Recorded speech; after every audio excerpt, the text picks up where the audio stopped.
नमस्कार. मराठी टेक्स्टमार्टमध्ये तुमचं स्वागत आहे. मी आज तुम्हाला आपले सरकार सेवा केंद्रावरती तुमचं स्वतःचं एक अकाउंट कसं ओपन करायचं याबद्दल सांगणार आहे. जाणून घेण्यासाठी पूर्ण व्हिडिओ पहा. जर तुम्हाला व्हिडिओ आवडले तर लाईक करा, शेअर करा, सबस्क्राईब करा. तर आपण सुरू करूया. पहिल्यांदा तुम्हाला गुगलमध्ये आपले सरकार सेवा केंद्र सर्च करायचं आहे. ते सर्च केल्यानंतर तुम्हाला इथे एक वेबसाईट दिसेल, आपले सरकार महा ऑनलाईन. त्याच्यावरती क्लिक करा. त्याच्यावरती क्लिक केल्यानंतर तुम्हाला एक वेबसाईट दिसेल, ती इंग्लिशमध्ये दिसेल. जर ती वेबसाईट मराठीमध्ये दिसत नसेल तर तुम्हाला इथे एक ऑप्शन दिसत असेल मराठी, त्याच्यावरती क्लिक करा. त्यामुळे तुमची वेबसाईट आहे ती मराठीमध्ये दिसेल. आता या वेबसाईटवरती रजिस्ट्रेशन करण्यासाठी तुम्हाला इथे एक ऑप्शन दिसत असेल, नवीन युजर, येथे नोंदणी करा. तर त्याच्यावरती क्लिक करा. त्याच्यावरती क्लिक केल्यानंतर तुम्हाला इथे दिसत असेल, सेवांसाठी या पोर्टलवर ऑनलाईन पद्धतीने अर्ज करण्यासाठी आपले युजर प्रोफाईल तयार करा. तर ते प्रोफाईल तयार करण्यासाठी तुम्हाला इथे दोन पर्याय दिसत आहेत. पहिला म्हणजे तुम्हाला आधार क्रमांक द्यायचा आहे, त्यानुसार तुम्ही इथे रजिस्ट्रेशन करू शकता. किंवा दुसरा पर्याय आहे, इथे तुम्ही तुमची सर्व माहिती द्या आणि त्यानुसार तुम्ही रजिस्ट्रेशन करू शकता. सर्व माहिती म्हणजे स्वतःची पूर्ण माहिती, तसेच फोटो, ओळखीचा पुरावा व पत्त्याचा पुरावा अपलोड करून आणि आपल्या मोबाईल नंबरवर OTP द्वारे पडताळणी करून एकदाच स्वतःचे युजर प्रोफाईल बनवा.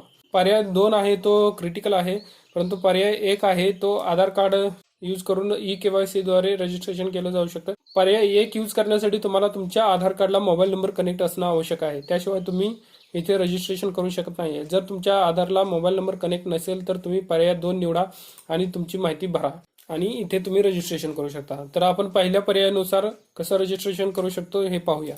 पहिल्या पर्यायावरती क्लिक केल्यानंतर तुम्हाला इथे आधार नंबर एंटर करायचा आहे. आधार नंबर एंटर केल्यानंतर ते तुम्हाला OTP सेंड करण्यासाठी सांगेल. इथे मी आधार क्रमांक वेगळा टाकलेला आहे, त्यामुळे इथे दाखवत नाहीये. परंतु तुम्ही तुमचा आधार नंबर एंटर करून इथे सेंड OTP वरती क्लिक केलं की तुम्हाला एक OTP येईल. तो OTP तुम्ही एंटर केल्यानंतर तुमचं अकाउंट हे लगेच तयार होईल. आपण पर्याय 2 चा यूज करून हे अकाउंट ओपन करूया. इथे पहिल्या स्टेपमध्ये अर्जदाराचा तपशील मागत आहे. इथे संबोधन निवडा. तुम्हाला कोणते संबोधन इथे यूज असेल ते तुम्ही निवडा. इथे तुम्हाला नाव इंग्रजीमध्ये एंटर करायचं आहे. तुम्ही नाव इंग्लिशमध्ये एंटर केल्यानंतर तुम्हाला लगेच तुमचं नाव मराठीमध्ये दिसेल. त्यानंतर तुम्हाला इथे वडिलांचं नाव सिलेक्ट करायचं आहे. वडिलांचं नाव इंग्लिशमध्ये एंटर करायचं आहे. वडिलांचं नाव इंग्लिशमध्ये एंटर केल्यानंतर तुम्हाला लगेच तुमच्या वडिलांचं नाव मराठीमध्ये दिसेल. इथे तुम्हाला जन्मतारीख एंटर करायची आहे. जन्मतारीख एंटर केल्यानंतर तुम्हाला तुमचा व्यवसाय निवडायचा आहे. तुमचा जो व्यवसाय असेल तो तुम्ही निवडा. इथे तुम्हाला दुसरी स्टेप दिसत असेल. इथे तुम्हाला तुमचा पत्ता एंटर करायचा आहे. पत्ता देताना पहिल्यांदा तुम्हाला इंग्रजीमध्ये द्यायचा आहे. त्यानंतर तुमचा पत्ता मराठीमध्ये दाखवेल. तुमचा विभाग निवडायचा आहे. लँडमार्क निवडायचा आहे. त्यानंतर तुम्हाला जिल्हा निवडायचा आहे. गाव निवडल्यानंतर तुम्हाला तुमचा पिनकोड एंटर करायचा आहे. इथे तुम्हाला तुमचा मोबाईल नंबर द्यायचा आहे. मोबाईल नंबर दिल्यानंतर तुम्हाला एक OTP येईल. तो OTP आल्यानंतर तुम्हाला इथे OTP एंटर करायचा आहे. OTP एंटर केल्यानंतर तुम्हाला इथे पॅन नंबर द्यायचा आहे. पॅन क्रमांक असेल तर द्या, नसेल तर त्याची गरज नाहीये. इथे आधार क्रमांक असेल तर द्या, नसेल तर त्याची गरज नाहीये. इथे तुम्हाला युजर नेम एंटर करायचं आहे. तुम्ही इथे एक युजर नेम तयार करू शकता. युजर नेम तयार केल्यानंतर तुम्हाला इथे पासवर्ड एंटर करायचा आहे. पासवर्ड तयार करत असताना तुम्हाला इथे काही इन्स्ट्रक्शन दिलेले आहेत, ते तुम्हाला रीड करायचे आहेत. त्यामध्ये त्यांनी असं सांगितलेलं आहे, 0 ते 9 पैकी एक अंक असावा, लहान व मोठ्या लिपीतील किमान एक अक्षर असावं. त्याचबरोबर $, यापैकी किमान एक तरी चिन्ह तुमच्या पासवर्डमध्ये असावे. पासवर्ड तयार करत असताना तो किमान 7 आणि जास्तीत जास्त 20 वर्णाचा असावा असं त्यांनी इथे दिलेलं आहे. त्यांनी इथे एक एक्झाम्पल दिलेलं आहे, citizen@123. यासारखा तुम्ही पासवर्ड बनवू शकता. पासवर्ड एंटर केल्यानंतर तुम्हाला कन्फर्म पासवर्ड म्हणून तोच पासवर्ड एंटर करायचा आहे. त्यानंतर तुम्हाला इथे तुमचा फोटो अपलोड करायचा आहे. फोटो अपलोड करत असताना तुम्हाला फोटोच्या साईज बद्दल त्यांनी इथे इन्स्ट्रक्शन दिलेले आहेत. इन्स्ट्रक्शन मध्ये तुम्हाला असं दिसत आहे की त्याची रुंदी ही 160 पिक्सल असली पाहिजे आणि हाईट ही 200 ते 212 पिक्सल असली पाहिजे. आणि फोटोची साईज जी KB मध्ये आहे ती 5 KB ते 20 KB एवढीच असली पाहिजे. आणि तो फोटो जो आहे तो JPEG फॉर्मॅटमध्ये असायला हवा. त्यानंतर तुम्हाला इथे ओळखीचा पुरावा अपलोड करायचा आहे. ओळखीचा पुरावा अपलोड करण्यासाठी तुम्हाला इथे वेगवेगळे डॉक्युमेंट्स दिसत असतील, त्यातील तुम्ही एक सिलेक्ट करा आणि सिलेक्ट केल्यानंतर तुम्हाला ते डॉक्युमेंट अपलोड करायचं आहे. ते डॉक्युमेंट अपलोड करताना एवढी काळजी घ्यायची आहे की त्या डॉक्युमेंटची साईज ही 75 KB ते 100 KB इतकी असायला हवी. त्यानंतरच ते डॉक्युमेंट तुमच्या या अकाउंटला अपलोड होईल.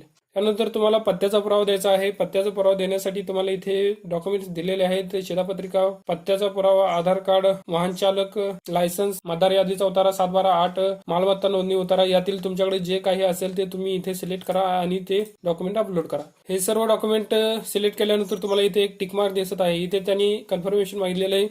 मी वर नमूद केलेली माहिती माझ्या ज्ञानानुसार आणि समजुतीनुसार बरोबर आणि खरी आहे. सदर माहिती चुकी आणि खोटी आढळल्यास भारतीय दंड संहिता 1960च्या कलम 200 अनुसार मी कायदेशीर कारवाईस पात्र राहीन. हे तुम्हाला टिकमार्क करायचं आहे. तुम्हाला नोंदणी करा याच्यावरती क्लिक करायचं आहे. याच्यावरती क्लिक केल्यानंतर तुमची नोंदणी सक्सेसफुल होईल आणि ती नोंदणी सक्सेसफुल झाल्यानंतर तुम्हाला आपले सरकार सेवा केंद्रावरती लॉग इन करता येईल. आता मी तुम्हाला दाखवतो आपले सरकार सेवा केंद्रावरती लॉग इन कसं करायचं. तुम्ही अकाउंट तयार करताना युजर आयडी जो दिला होता तो तुम्हाला इथे एंटर करायचा आहे. तो युजर आयडी एंटर केल्यानंतर तुम्हाला तुम्ही जो पासवर्ड तिथे एंटर केला तो तुम्हाला इथे एंटर करायचा आहे. त्यानंतर तुम्हाला जिल्हा सिलेक्ट करायचा आहे. जिल्हा सिलेक्ट केल्यानंतर तुम्हाला लॉग इन वरती क्लिक करायचं आहे. लॉग इन केल्यानंतर तुम्हाला अशा प्रकारचा इंटरफेस दिसेल. इथे तुम्हाला उजव्या बाजूला वेगवेगळे विभाग दिसत असतील. तुम्ही त्या रिलेटेड विभागावरती क्लिक करा आणि तिथून तुम्ही वेगवेगळ्या विभागामध्ये ऍप्लिकेशन करू शकता. तसेच तुम्ही एखाद्या ठिकाणी ऍप्लिकेशन केला असेल तर त्याची डिटेल्स तुम्हाला इथे डॅशबोर्डमध्ये दिसते.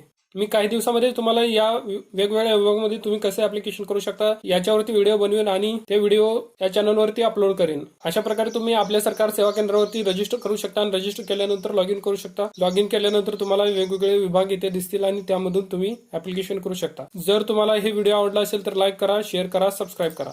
सबस्क्राईब करण्यासाठी तुम्हाला व्हिडिओच्या खाली एक सबस्क्राईबचं लाल बटन दिसत असेल तर ते दाबा. ते बटन दाबल्यानंतर तुम्हाला लगेच एक बेल आयकॉन दिसेल तर ते बेल आयकॉन दाबायला विसरू नका, जेणेकरून मी जे नवीन व्हिडिओ अपलोड करणार आहे त्याचे अपडेट्स तुम्हाला मिळत राहतील. हे व्हिडिओ बघितल्याबद्दल धन्यवाद.